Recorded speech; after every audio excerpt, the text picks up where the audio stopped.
ជ្រលងភ្នំស្ដាប់សូរងំរុនដំអរា មានសំលេងបាក់សៃខៀវខ្ញា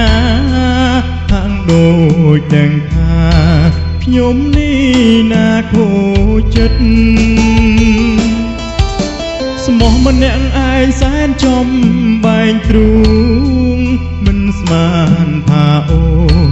ស្ងួនបែកគុំនិតមាត់ថាស្នេហ៍តែកាយក្បត់ផាត់អូនទេគៀងគិត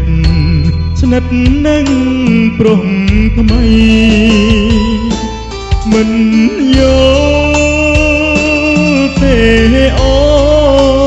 ននឹងនួនអើយបងសែនឈឺក្រៃបើចង់មានអ្នកថ្មីម្ដេចស្រីមិនស្ដីប្រាប់មួយម៉ាត់នៅសុកអូនប្រែបែកឆ្វេងអូនហ៊ានលលេងល្បែងស្នេហ៍ស្ងាត់ស្ងាត់ជីវិតបងពេលនេះរសាត់ប្រៀបដូចខ្យល់ផាត់រសាត់គ្មានកោះត្រែសំនួរបងសួរគ្មានអ្នកឆ្លើយអូនមានថ្មីហើយឲ្យបងឯកាអូនតាមគេដោយគ្មានវាចាប្រាប់មួយម៉ាត់ថាបងគុំចាំអីមិនយល់ទេអូនឹងនួនអើយបងសែនឈឺក្រៃ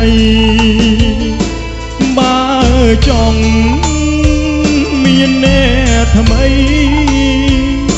ម្ដេចស្រីមិនស្ដីប្រាប់មួយម៉ាត់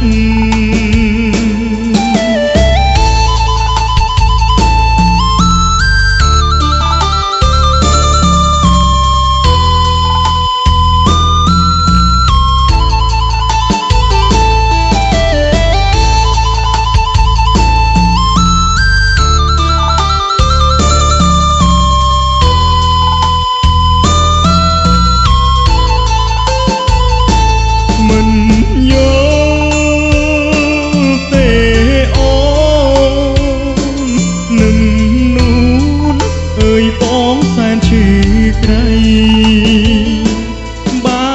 ចង់មានអ្នកថ្មីម្ដេចស្រីមិនស្ដីប្រាប់មួយម៉ាត់អូនទៅបែបស្ងៀមស្ងាត់ទៅបាត់មិនប្រាប់បងផងមិនយល់ចិត្តនួនល្អចោលបងឲ្យរស់នៅឯកា